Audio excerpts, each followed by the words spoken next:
ಇದರಿಂದ ಎಂದಿಗೂ ನಮ್ಮನ್ನು ರಕ್ಷಿಸಿದ್ದಾನೆ. ಹ. ಆದರೆ ದೇವತೆಗಳೇ, ಶಿವಪಾಲ, ನೀವು ಕದನ ಕಲಿಗಳಲ್ಲವೇ? ಹ. ಮುಂದೊಮ್ಮೆ ಸ್ವರ್ಗಲೋಕಕ್ಕೆ ಆ ದುರುಳರ ದಾಳಿಯಾದರೆ ನೀವೇನು ಮಾಡಬಲ್ಲಿರಿ ಹೇಳಿ?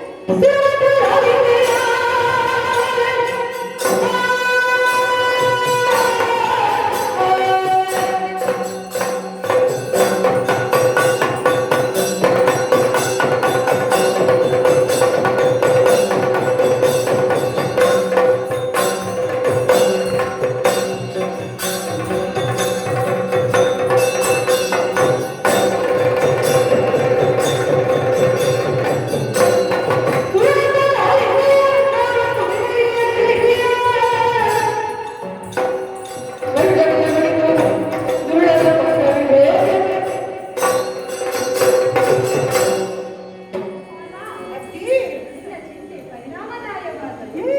ಈ ಸಮಸ್ಯೆ ಸ್ವರ್ಗಕ್ಕೆ ನಿಜತಂದ. ಹ, ಈ ಸ್ವರ್ಗ ಹೇಳು ಅಪ್ಪಿ, ಹೊರನೋಡಿಸುತ್ತೀಯ ಮತ್ತವರನ್ನು ಅಷ್ಟಾಗಲಿ ಸಾಕು.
ಶಿವಪಾಲ, ನೀನು ನಮಗೆಲ್ಲ ಒಳ್ಳೆಯದಾಗಿದ್ದೀಯ.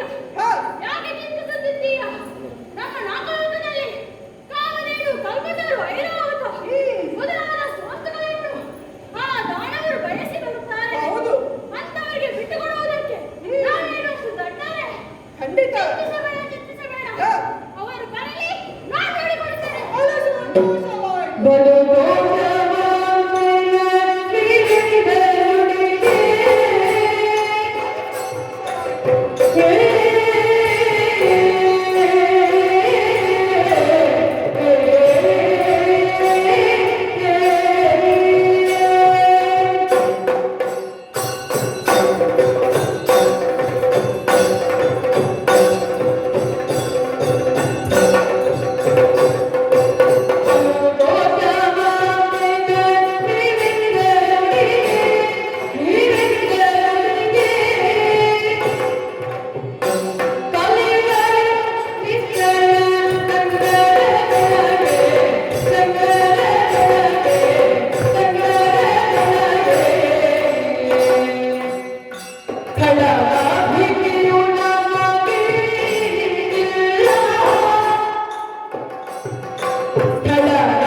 ಜಾಗೃತರನ್ನಾಗಿರಿಸುವುದು ನನ್ನ ಕರ್ತವ್ಯ. ಒಂದೊಮ್ಮೆ ದುರುಳರನ್ನು ನೀವೇ ಹೊಡೆದೋಡಿಸಬಲ್ಲಿರಿ, ಆದರೂ ನೀವು ಸದಾ ಜಾಗೃತರಾಗಿರಬೇಕು. ಆದರೆ ಈಗ ನಿಮ್ಮ ಮಾತುಗಳನ್ನು ಕೇಳಿ ನಿಶ್ಚಿಂತಗೊಂಡಿದ್ದೇವೆ. ಇಂದಿನ ಕಲಾಪವನ್ನು ಇಲ್ಲಿಗೆ ಮುಗಿಸಿ ಮುಂದಿನ ಕಾರ್ಯದತ್ತ ಚಿತ್ತ ಹರಿಸೋಣವೇ? ಏನದು? ಏನು ವಿಶೇಷವಂತೆ?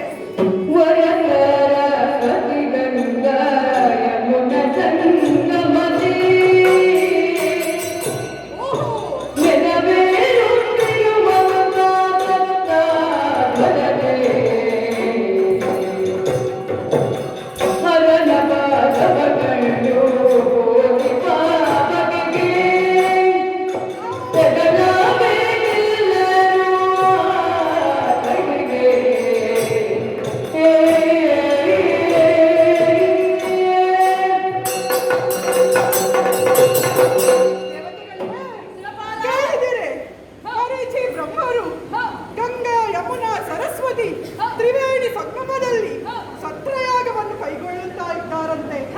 ದೇವೇಂದ್ರಾದಿ ಸುಮನಸರು ಒಟ್ಟಾಗಿ ಅಲ್ಲಿಗೆ ತೆರಳಬೇಕು ಎಂದು ಕೇಳಿಕೊಂಡಿದ್ದಾರೆ. ಲೋಕ ಕಲ್ಯಾಣವಾರ್ಥವಾಗಿ ನಡೆಯುವ ಯಾಗಗಳಲ್ಲಿ ನಾವು ಭಾಗವಹಿಸಲಿದ್ದರೆ ಸರಿಯಾಗುತ್ತದೆ? ಖಂಡಿತ ಇಲ್ಲ. ಮೂರು ಲೋಕದ ಮಹಾನ್ ವಿದ್ವಾಂಸರು ಸೇರುವ ಸ್ಥಳವದು. ಅಷ್ಟು ಮಾತ್ರವಲ್ಲ, ತ್ರಿಮೂರ್ತಿಗಳು ಬಂದು ಸೇರುವವರಿದ್ದಾರೆ. ಇದಕ್ಕಿಂತ ಹೆಚ್ಚು ನಮಗೆ ಏನು ಬೇಕು? ತಡ ಮಾಡುವುದು ಸರಿಯಲ್ಲ. ಹೊರಡೋಡು ತ್ರಿವೇಣಿ ಸಂಗಮಕ್ಕೆ.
ಪ್ರಸೂತಿ ಎಂಬವಳನ್ನು ವಿವಾಹವಾಗಿ 24 ಮಂದಿ ಹೆಣ್ಣು ಮಕ್ಕಳನ್ನು ಹೊಂದಿದ ಸುಖಿ ಸಂಸಾರ ನಮ್ಮದು. ಅಂತಹ ಹೆಣ್ಣು ಮಕ್ಕಳನ್ನು ವೇದ ವಿದರಿಗೂ ಮುನಿ ಕುಲೋತ್ತಮರಿಗೂ ಬ್ರಾಹ್ಮಣ ಕುಲೋತ್ತಮರಿಗೂ ಮದುವೆ ಮಾಡಿಕೊಟ್ಟಿದ್ದೇನೆ. ಒಬ್ಬಳಾದಂತಹ ಸತಿ ಶಂಕರನನ್ನು ಹೊಂದಿದ್ದಾಳೆ. ಇರಲಿ ಬಿಡಿ, ಹೆಚ್ಚೇನು ಮಾತು ಅದರ ಬಗ್ಗೆ ಈಗ ಬೇಡ. ಪ್ರಸ್ತುತ ಲೋಕದಲ್ಲಿ ವೇದ ವಿಶಾರದನಾಗಿ ಸಕಲ ಪಾಂಡಿತ್ಯವನ್ನು ಹೊಂದಿ ನಾನು ನನ್ನದೇ ಹೆಗ್ಗಳಿಕೆಯನ್ನು ಹೊಂದಿದ್ದೇನೆ. ಬಂದಂತಹ ವರ್ತಮಾನ ಏನು? ತ್ರಿವೇಣಿ ಸಂಗಮದಲ್ಲಿ ಮರೀಚಿ ಬ್ರಹ್ಮನು ಜ್ಞಾನ ಸತ್ಯವನ್ನು ಮಾಡುತ್ತಾ ಇದ್ದಾನಂತೆ. ನನ್ನ ಪಾಂಡಿತ್ಯಕ್ಕೆ ಅಲ್ಲಿ ಮನ್ನಣೆ ಸಿಗುವುದು ಖಚಿತ. ಆದ್ದರಿಂದ ತಡ ಮಾಡುವುದಲ್ಲ, ಸೇರಿಕೊಳ್ಳುತ್ತೇನೆ.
ಹೌದು, ನಾವೆಲ್ಲರೂ ನನ್ನಲ್ಲಿ ವಿನ್ನವಿಸಿಕೊಂಡವರಲ್ಲ. ಹೌದು ದೇವ. ತಮ್ಮೆಲ್ಲರ ಮಾತಿಗೆ ಅಲ್ಲಗಳೆದವನು ನಾನು. ಅದಕ್ಕೊಪ್ಪಿಕೊಂಡು ಸಮ್ಮತಿಯನ್ನು ಸೂಚಿಸಿ ಇವತ್ತು ಈ ಜ್ಞಾನ ಸತ್ರದ ಅಧ್ಯಕ್ಷ ಪೀಠವನ್ನು ಅಲಂಕರಿಸಿಕೊಂಡಿದ್ದೇನೆ. ಸಂತೋಷವಾಯಿತು ಸ್ವಾಮಿ. ನೀವೆಲ್ಲರೂ ಸೇರಿಕೊಂಡು ನಿಮ್ಮ ಇಚ್ಛೆಗೆ ಅನುಗುಣವಾಗಿ ನಾನಾ ರೀತಿಯಲ್ಲಿ ನನ್ನನ್ನು ಪೂಜಿಸಿದವರಿದ್ದೀರಿ. ಎಲ್ಲವನ್ನು ಕಂಡು ಮೆಚ್ಚಿಕೊಂಡಿದ್ದೇನೆ. ಜ್ಞಾನಸತ್ರ ಮುಂದುವರಿಯಲಿ. ಹಾಗೆಯೇ ಆಗಲಿ, ಹಾಗೆಯೇ ಆಗಲಿ.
ಹಾಗಾದರೆ ಯಾರಿಗೆ ತಿಳಿಯಲಿಲ್ಲ ಎತ್ತರದ ಪೀಠದಲ್ಲಿ ಕುಳಿತ ಈಶನಿಗೆ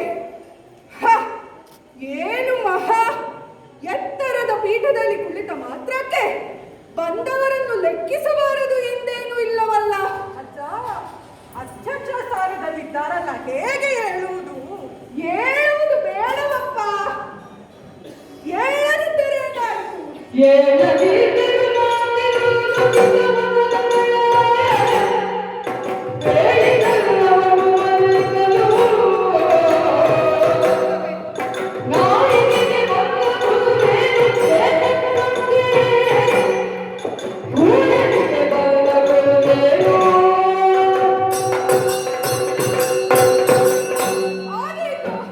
ಒಪ್ಪಿಕೊಂಡೆ, ಅಧ್ಯಕ್ಷ ಸ್ಥಾನದಲ್ಲಿದ್ದಾರೆ, ಏಳಕೂಡದು ಎನ್ನುವ ಹಾಗೆ.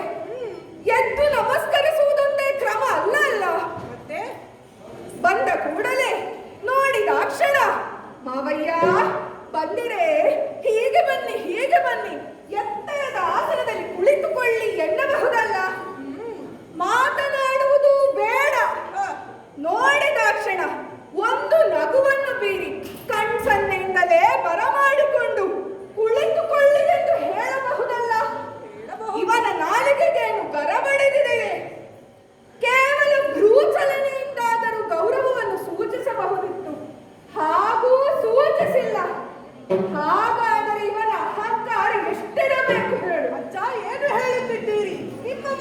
ಗಂಡನಲ್ಲವೇ ಆತ?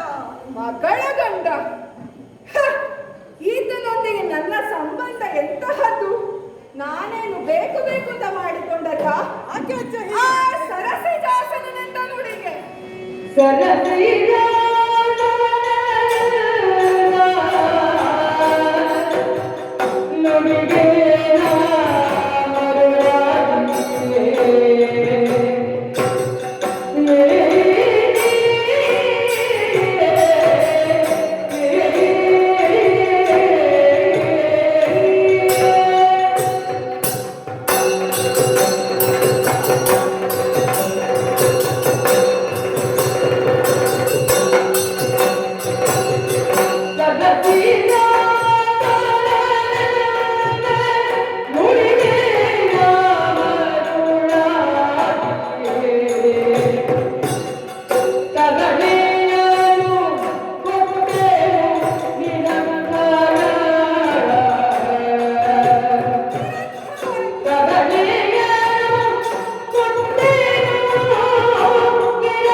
ಹೇಳಿಕೊಳ್ಳುವುದಕ್ಕೆ ಮಗಳ ಗಂಡ.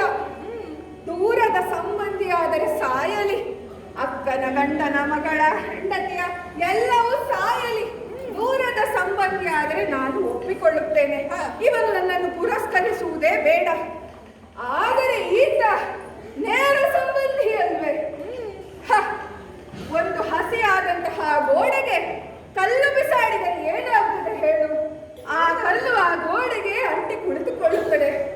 ಹಾಗೆಯೇ ಪ್ರಾಯ ಪ್ರಬುದ್ಧಳಾಗಿದ್ದಂತಹ ನನ್ನ ಮಗಳ ಮನಸ್ಸಿಗೆ ಇವನ ವಿಚಾರವನ್ನು ಯಾರೋ ತುಂಬಿದ್ದಾರೆ. ಅದು ಅವಳ ಮನಸ್ಸಿನಲ್ಲಿ ಗಟ್ಟಿಯಾಗಿ ಹಾಗೆ ಉಳಿಯಿತು. ನಾನಿಲ್ಲದಂತಹ ಸಮಯದಲ್ಲಿ ನನ್ನ ಮಗಳ ಎಡಗೈಯನ್ನು ಹಿಡಿದುಕೊಂಡು ಕರೆದುಕೊಂಡೇ ಹೋದ. ಶಿಕ್ಷಿಸಲು ಮುಂದಾದಾಗ ಅಡ್ಡ ಬಂದದ್ದು ಯಾರು? ನನ್ನ ತಂದೆ. ಸರಸಿ ಜಾಸನನೆಂದ ನುಡಿಗೆ ಮರುಳಾಗಿ ತರಳೆಯನ್ನು ಕೊಟ್ಟೆ. ಹೇಗಾಯಿತು ಇದು? ಪರೀಕ್ಷಿಸಲು ಒಂದು ಕೋಡಗನ ಕೈಗೆ ಹೂಮಾಲೆಯನ್ನಿಟ್ಟು ಕೊಂಡದ್ದಾಯ್ತಲ್ವೇ? ಹೂಮಾಲೆಯನ್ನು ಕೊಟ್ಟ ಹಾಗಾಯ್ತಲ್ವೇ? ಅದು ಏನು ಮಾಡುತ್ತದೆ? ಮೂಸುತ್ತದೆ. ತಿನ್ನುವುದಕ್ಕಾಗುತ್ತದೋ ನೋಡುತ್ತದೆ. ಯಾವುದಕ್ಕೂ ಪ್ರಯೋಜನ ಎಂದು ಗೊತ್ತಾದ ಮೇಲೆ ಆಚೆ ಬಿಸಾಕಿ ಹಾಕುತ್ತದೆ. ಅದಕ್ಕೇನು ಗೊತ್ತು? ಹಾಗೆಯೇ ಇವನಿಗೇನು ಗೊತ್ತು ಹೆಣ್ಣಿನ ಬೆಲೆ? ಕುಟುಂಬವಂತ ಸಂಸ್ಕಾರವಂತನಾದರೆ ಅರಿವಿರುತ್ತದೆ. ಅಜ್ಜಯ್ಯ, ಶಿವ ಗೌರಿಯರ ಜೋಡಿಯನ್ನು ಲೋಕವೆಲ್ಲ ಕೊಂಡಾಡುತ್ತದೆ ಅಲ್ಲ? ಅದರಲ್ಲೂ ಎಷ್ಟು ಸಂಸ್ಕಾರ, ಏನು ಅನುಷ್ಠಾನ? ಸಂಸ್ಕಾರ ಹೌದು. ಸ್ನಾನ ಎಂದರೇನು ಅರಿಯುವನು?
ಜಲಸ್ನಾನ, ಮೃತ್ತಿಕಾ ಸ್ನಾನ, ವಾಯು ಸ್ನಾನ, ಹೀಗೆ ಬೇರೆ ಬೇರೆ.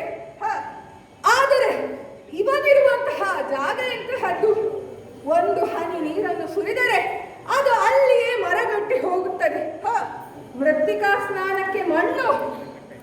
ಇವನ ಜಾಗದಲ್ಲಿ ಹುಡುಕಿದರೂ ಸಿಕ್ಕದು. ಮತ್ತೆ ಉಳಿದದ್ದು ಈ ವಾಯು ಸ್ನಾನ. ಇವನ ಮೈ ಮೇಲೆ ಇರುವಂತಹದ್ದು ಏನು? ಸಾವಿರಾರು ಹಾವುಗಳು. ಹಾವುಗಳಿಗೇನು ಕೆಲಸ? ಸುತ್ತಮುತ್ತಲಿನ ವಾಯುವನ್ನು ಭಕ್ಷಿಸುವುದು. ಹಾಗಿದ್ದಲ್ಲಿಗೆ ವಾಯುವು ಇವನ ಮೈ ಸೋಕುವುದಿಲ್ಲ. ಮತ್ತೆ ನಿಮ್ಮಂತಹವರಿಗೆ ಮಂತ್ರ ಸ್ನಾನ ಹೊಂದಿದೆ. ಮಂತ್ರ ಹೇಳಲು ಉಪದೇಶ ಬೇಕಲ್ಲ. ಇವನಿಗೆ ಉಪದೇಶ ಮಾಡುವುದು ಯಾರು? ತಂದೆ ಯಾರು ಅಂತ ಕೇಳಿದರೆ ಮೇಲೆ ನೋಡ್ತಾನೆ, ತಾಯಿ ಯಾರು ಅಂತ ಕೇಳಿದರೆ ಕೆಳಗೆ ನೋಡ್ತಾನೆ. ಯಾವಾಗ ಹುಟ್ಟಿದ್ದು ಅಂತ ಗೊತ್ತಿಲ್ಲ, ಪ್ರಾಯ ಅದಕ್ಕಿಂತ ಮುಂಚೆ ಲೆಕ್ಕಕ್ಕಿಲ್ಲ. ಛೇ, ಇವನಿಗೆ ಹೋಗಿ ಹೋಗಿ ಹೆಣ್ಣು ಕೊಟ್ಟೆನಲ್ಲ. ದೇವರ ದೇವ ಮಹಾದೇವ ಅಲ್ಲವೇ ಆತ? ದೇವರು? ಯಾರಿಗೆ ದೇವರು? ಆ ಪಾಷಂಡಿಗಳಿಗೆ.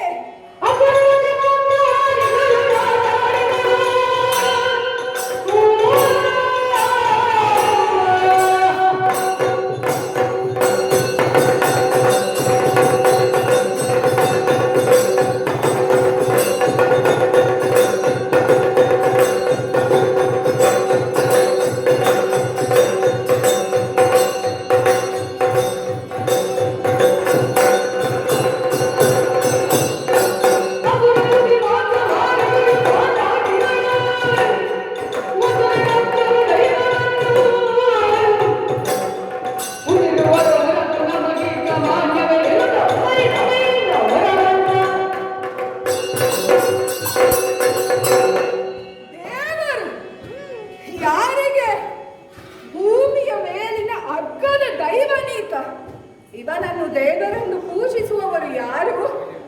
ಅತಿಯಾದ ಮಾಂಸಾಹಾರವನ್ನು ಸುರಾಪಾನವನ್ನು ಮಾಡುವಂತಹ ಆ ರಕ್ಕಸರು ಕಠಿಣವಾದ ತಪಸ್ಸನ್ನು ಕೆಲವು ವರ್ಷಗಳ ಕಾಲ ಮಾಡಿದರು ಎಂತಾದರೆ ಪ್ರತ್ಯಕ್ಷನಾಗಿ ಬಿಡುತ್ತಾನೆ ನಿಮ್ಮ ಅಗ್ಗದ ದೈವ. ಏನು ಹೇಳುತ್ತಿದ್ದೀರಂತ? ಅಂತಹವರಿಗೆ ಈ ಜ್ಞಾನ ಸತ್ರದಲ್ಲಿ ಸಿಕ್ಕಿದಂತಹ ಮನ್ನಣೆ ಏನು? ಪರಮವೇದ ಕೋವಿದನಾದಂತಹ ಈ ದಕ್ಷನಿಗೆ ಆದಂತಹ ಅವಮಾನವೇನು? ಎಲ್ಲವನ್ನೂ ಲೆಕ್ಕಿಸಿದರೆ ನಮ್ಮಂತಹವರಿಗೆ ಇದು ಸಭೆಯಲ್ಲ. ನಾನಿಲ್ಲಿ ಇರುವುದು ಸರಿಯಲ್ಲ. ಬರುತ್ತೇನೆ ನನ್ನ ಜೊತೆಗೆ? ಹೇಗೆ? ಯಾರು ಬರದಿದ್ದರೂ ಅಡ್ಡಿಲ್ಲ. ಆದರೆ ಮರ್ಯಾದೆ ಸಿಗದಂತಹ ಜಾಗದಲ್ಲಿ ಈ ದಕ್ಷ ಒಂದು ಕ್ಷಣವೂ ನಿಲ್ಲುವುದಿಲ್ಲ. ಇದೀಗಲೇ ಯಾಗವನ್ನು ಮಧ್ಯದಲ್ಲಿ ಬಿಟ್ಟು ಮುಂದುವರಿಯುತ್ತೇನೆ.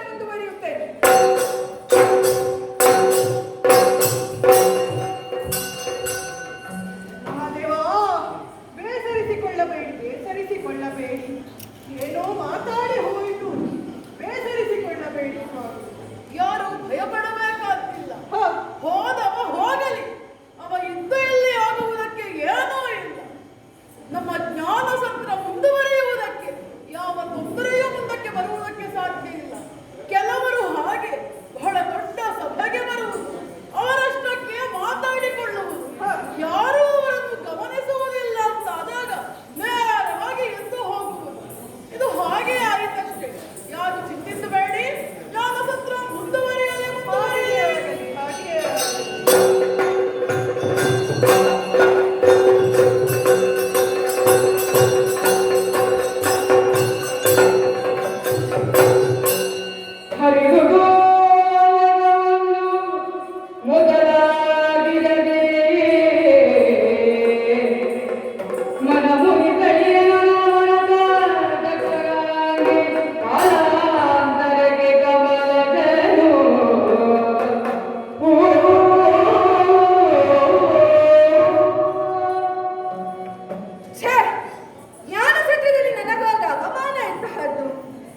ಏನೆಂದು ಜರೆದಿದ್ದಾನೆ?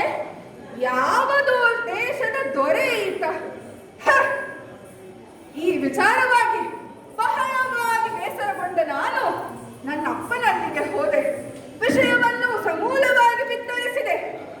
ಆಗ ನನ್ನಪ್ಪ ನನ್ನನ್ನು ಪ್ರಜಾಧೀಶ್ವರರಿಗೆ ಈಶನಾಗಿ ನೇಮಿಸಿದ್ದಾನೆ. ಇದಕ್ಕಿಂತ ಸಂತೋಷವಾದ ವಾರ್ತೆ ಇನ್ನೇನು ಬೇಕು ಹೇಳಿ? ಆದರೆ ಆ ಜ್ಞಾನ ಸತ್ರದಲ್ಲಿ ನನ್ನ ಹೊಟ್ಟೆಯಲ್ಲಿ ಹೊತ್ತಿಕೊಂಡಂತಹ ಕಿಚ್ಚು ಇನ್ನೂ ಉರಿಯುತ್ತಾ ಇದೆ. ಅದು ಶಮನವಾಗಬೇಕಾದರೆ ಅದಕ್ಕೊಂದು ಪರಿಹಾರ ನಾನೇ ಮಾಡಿಕೊಳ್ಳಬೇಕು. ಮುಳ್ಳನ್ನು ಮುಳ್ಳಿಂದಲೇ ತೆಗೆಯಬೇಕು ಎನ್ನುವ ಹಾಗೆ ಜ್ಞಾನ ಮಂಟಪದಲ್ಲಿ, ಯಾಗ ಮಂಟಪದಲ್ಲಿ ನನಗಾದ ಅವಮಾನವನ್ನು ನಾನು ತೀರಿಸಿಕೊಳ್ಳುತ್ತೇನೆ. ಹಾಗಾದರೆ ಹೇಗೆ? ನನ್ನ ಮನಸ್ಸಿನಲ್ಲೊಂದು ವಿಚಾರ ಇದೆ. ಅದನ್ನು ಆಚಾರ್ಯರಲ್ಲಿ ವಿಮರ್ಶಿಸಿ ಆಮೇಲೆ ನಿರ್ಧಾರಕ್ಕೆ ಬರೋಣ. ಎಲ್ಲಿ ಬೃಹಸ್ಪತಿ ಆಚಾರ್ಯರನ್ನು ಕಳಿಸಿ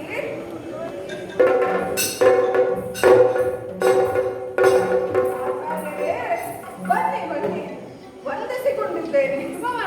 ಬೃಹಸ್ಪತಿ ಆಚಾರ್ಯರೇ, ಈ ಲೋಕದಲ್ಲಿ ಒಂದು ಮಾತಿದೆ, ಬೃಹಸ್ಪತಿ ಮಾಡಿದಂತಹ ಯಾಗ ನಿಷ್ಫಲವಾಗುವುದಕ್ಕೆ ಸಾಧ್ಯವೇ ಇಲ್ಲ ಎನ್ನುವ ಹಾಗೆ. ಆದ್ದರಿಂದಲೇ ನಿಮ್ಮನ್ನು ಕರೆಸಿದ್ದೇನೆ. ಈ ಲೋಕದಲ್ಲಿ ಹಿಂದೆಂದೂ ಆಗದ, ಮುಂದೆಂದೂ ಆಗಲಾರದ ಯಜ್ಞವೊಂದನ್ನು ಮಾಡಬೇಕು ಎನ್ನುವ ಹಾಗೆ ನಿಶ್ಚಯಿಸಿದ್ದೇನೆ. ಯಾಗಕ್ಕೆ ಬೇಕಾದಂತಹ ಸಕಲ ತಯಾರಿಗಳನ್ನು ಮಾಡುವಂತಹ ಜವಾಬ್ದಾರಿ ನನ್ನದು. ಯಾಗವು ಸುಸೂತ್ರವಾಗಿ ನೆರವೇರುವ ಹಾಗೆ ನೀವು ನೋಡಿಕೊಳ್ಳುತ್ತೀರಿ ಅಲ್ಲವೇ? ಒಂದು ದಿವಸ ಬೃಹಸ್ಪತಿಯನು ಕರೆದುಕೊಂಡೆನು ದಕ್ಷನ ದೊರಕೆ. ಸಲ್ಲದೆ ಸಕಲರಾಜ್ಯವ ಗತಿಸುವೆ ನಿರ್ಜನನ ಕಾರಣವನು.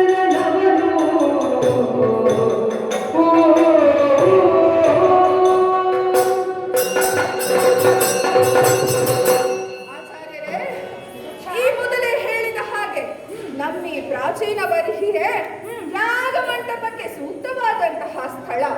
ಆದ್ದರಿಂದ ಇಲ್ಲೇ ಯಾಗವನ್ನು ಮಾಡೋಣ. ಹಾಗೆ ಈ ಸಕಲ ತಯಾರಿಗಳ ಬಗ್ಗೆ ನಿಮ್ಮ ಅಭಿಪ್ರಾಯವೇನು ಹೇಳಿ? ಅನುಮಾನವೇನು ಕೇಳಿದೆಯೋ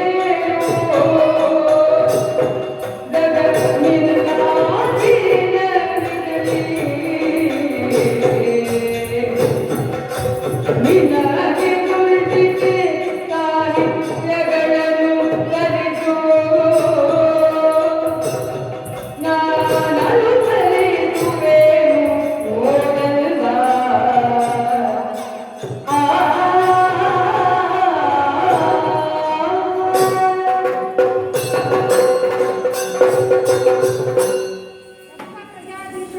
ಆಚಾರ್ಯರೇ, ಯಾಕಯ್ಯ ನಿನಗೆ ಅನುಮಾನ? ಎರಡೆರಡು ಲೋಕಗಳು ನಿನ್ನ ಅಧೀನದಲ್ಲಿ ಇರುವಾಗ ಭಯವೇಕೆ? ಎಲ್ಲವರೂ ಸೇರುತ್ತಾರೆ.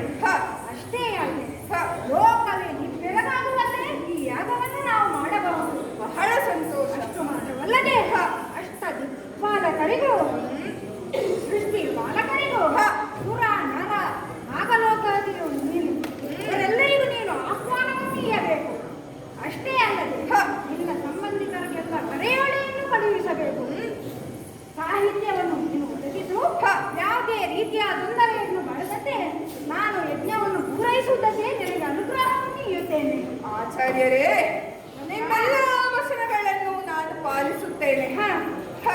ಸುರರು, ಕಿನ್ನರರು, ಕಿಂಪುರುಷರು, ಸಿದ್ಧರು, ಸಾಧ್ಯರು, ವೇದವಿದರು, ಮುನಿಕುಲೋತ್ತಮರು, ಬಂಧು ಬಾಂಧವರು ಎಲ್ಲರೂ ಬರಲಿ. ಆದರೆ ನನ್ನ ಮಕ್ಕಳಿಗೆ ವಿಶೇಷ ಆಹ್ವಾನ. ಎಲ್ಲ ಮಗಳಂದಿರಿಗೂ ಅವರ ಗಂಡಂದಿರಿಗೂ ಕುಟುಂಬದವರಿಗೂ ಆಹ್ವಾನವನ್ನು ಕಳಿಸುತ್ತೇನೆ. ಆದರೆ ಒಂದು ಮಾತು ಏನದು? ಈ ಯಾಗಕ್ಕೆ ಸತಿಶಂಕರರಿಗೆ ಆಹ್ವಾನ ಇಲ್ಲ, ಈಶನಿಗೆ ಹವಿಸ್ಸು ಇಲ್ಲ. ಇದು ಬೃಹಸ್ಪತಿ ಸವ ಎನ್ನುವ ಹಾಗೆ ವಿಖ್ಯಾತವಾಗಲಿ. ಆಗ ದಕ್ಷಾಧ್ವರ ನಿರೀಶ್ವರ ಯಾಗ ಎಂದೂ ಪ್ರಸಿದ್ಧಿ ಪಡೆಯಲು ನನಗೇನೂ ಬೇಸರ ಇಲ್ಲ. ಯಾಗಕ್ಕೆ ಬೇಕಾದಂತಹ ಸಕಲ ತಯಾರಿಯನ್ನು ನಾನು ಮಾಡುತ್ತೇನೆ. ನೆನಪಿರಲಿ, ಈಶನಿಗೆ ಕರೆ ಇಲ್ಲ ಇಲ್ಲ.